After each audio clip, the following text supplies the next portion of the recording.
یہ کہانی ایک ایسی بہن کی ہے جس کے گھر کے حالات بہت ہی تنگ تھے اور وہ فاقوں میں زندگی بسر کر رہی تھی۔ ایک دن کا واقعہ ہے کہ اس عورت کے بھائی کا فون آتا ہے اور جب وہ فون ریسیو کرتی ہے تو اس کا بھائی آگے سے بول رہا ہوتا ہے کہ بہن، میں اور میری بیگم تمہارے پاس آ رہے ہیں۔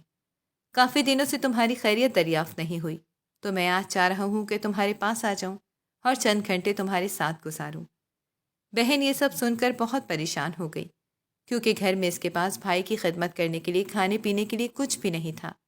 وہ باورچی خانے میں گئی اور فریج کھولا تو وہاں پر ایک آم پڑا ہوا تھا۔ اس آم کو گرائنڈر میں ڈال کر اس نے 2 مینگو شیک بنا کر فریج میں رکھ دیے اور ذہن میں یہ خیال کیا کہ جیسے ہی بھائی اور اس کی بیگم آئیں گی وہ دونوں گلاس ان کو پیش کروں گی۔ کچھ دیر کے بعد اس کا بھائی اپنی بیگم کے ساتھ ساتھ اپنے سسر کو بھی لے کر آ گیا۔ بہن یہ دیکھ کر اور زیادہ پریشان ہو گئی کیونکہ اس نے 2 مینگو شیک صرف اور صرف اپنے ایک بھائی اور دوسرا بھابھی کے لیے بنائے تھے، جبکہ اس کا سسر آ گیا تو اس کو وہ کیا پیش کرے۔ یہ سوچتی سوچتی وہ پریشانی کے عالم میں کچن میں گئی اور کچن میں 2 مینگو شیک گلاس میں ڈال دیے اور تیسرے گلاس میں پانی بھرتے ہوئے یہ سوچا کہ میں بھائی کو پانی دے دوں گی اور اس کو بولوں گی کہ یہ سوڈا ہے اور شاید بھائی میرا مان رکھ لیں۔ 2 گلاسوں میں ملک شیک اور 1 گلاس میں پانی لے کر ان کو پیش کرنے لگی۔ بھائی کو وہ پانی دے کر کہنے لگی کہ بھائی سوڈا پیتے ہیں، میں نے بھائی کے لیے 7 اپ منگایا ہے۔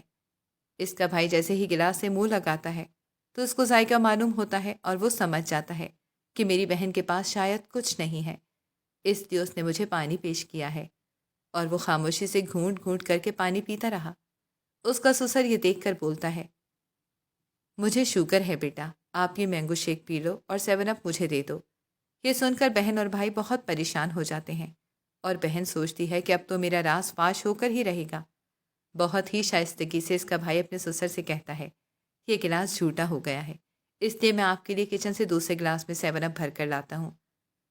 وہ جلدی سے جاتا ہے، کچن میں جا کر ایک گلاس توڑ کر باہر آ جاتا ہے اور بولتا ہے، میرے ہاتھ سے بوتل بھی گر گئی اور گلاس بھی گر کر ٹوٹ گیا، تو میں بازار سے جا کر ابھی دوسری بوتل لے کر آتا ہوں، پھر آپ اس میں سے 7 اپ لے لیجیے گا۔ یہ سن کر سسر کہتا ہے، بیٹا رہنے دو، بس میں مینگو شیک پی لیتا ہوں، یہ اتنا میٹھا نہیں ہے۔ کچھ گھنٹوں کے بعد جب ان لوگوں کے جانے کی باری آتی ہے تو بھائی اٹھا اور بہن سے الوداع کہتے وقت کچھ پیسے جیب میں نکال کر اپنی بہن کے ہاتھ میں رکھ دیے اور بولا کہ تمہارا گلاس مجھ سے ٹوٹ گیا ہے تو تم ان پیسوں سے نئی گلاس خرید دینا، اور اسی طرح اپنی بہن کو پیسے دے دیتا ہے کہ کسی کو وہ نظر نہ آئے، اور مٹھی بند کر کے اس کی مٹھی میں ڈال کر اس کی مٹھی بھر دیتا ہے۔ جب وہ سب چلے گئے تو بہن نے اپنی مٹھی کھول کر دیکھی کہ کتنے پیسے ہیں، تو اس میں کم و بیش 10,000 روپے موجود ہوتے ہیں۔